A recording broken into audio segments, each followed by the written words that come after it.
Be Wealthy and Smart, episode 1394.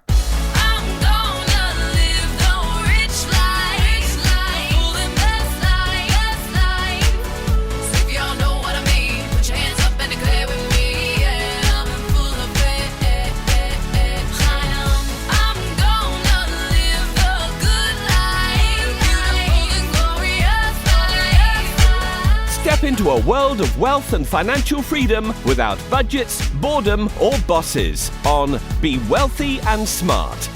And now, here's your host, Linda P. Jones.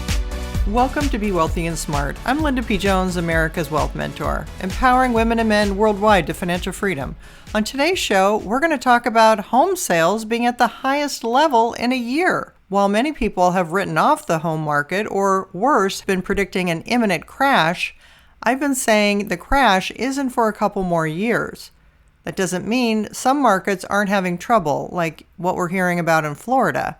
However, most markets are maintaining their price levels because there is still a lack of inventory. And you can't have a crash when there's no inventory available. You have a crash when there's too much inventory available. What we're seeing is that with interest rates slightly lower, demand is starting to pick up. First-time buyers showed up in July, making up 29% of sales, which was unchanged from June, but down from 30% in July of 2023.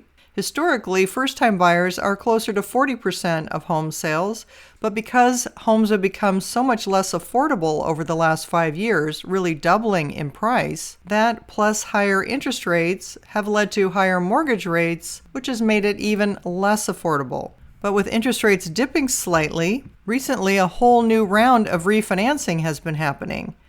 And the 30-year fixed rate mortgage today is 7.12%. A 30-year fixed FHA mortgage is 6.556%, and a 30-year fixed VA mortgage is 6.623%, according to Google. Now, sales are based on contracts that were signed in May and June when interest rates were well over 7% for 30-year fixed-rate mortgages. All cash offers made up 27% of July sales, up from 26% a year ago, and that's much higher than historical norms.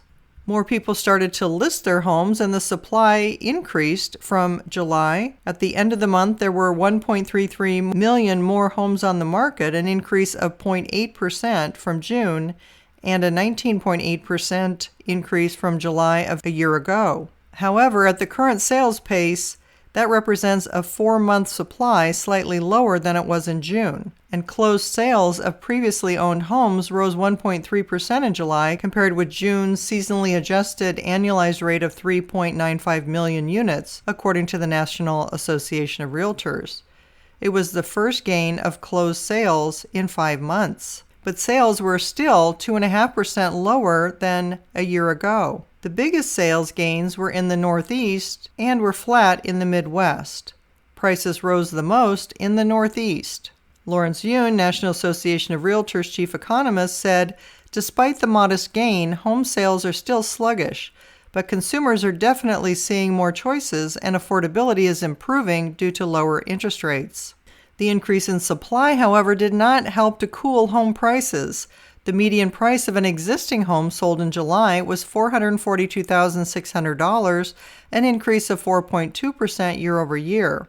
Redfin, a real estate brokerage, found requests for tours and other buying services from Redfin agents rose 4% over the last week to their highest level in 2 months. So more people are out there looking for homes. There's still high demand for homes. And as interest rates decline, I think that's going to continue into next year. The projections for interest rates going lower into next year are quite dramatic. And if that happens, that should help to boost real estate prices and sales.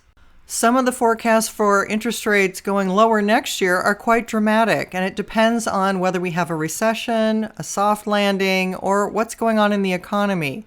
But the direction looks clear that traders are predicting lower interest rates not only for later this year, beyond September's expected 0.25% rate cut, but also 1 or 2 more this year and more into 2025. This will definitely help to spur the housing market stronger into next year and closer to my peak into 2026.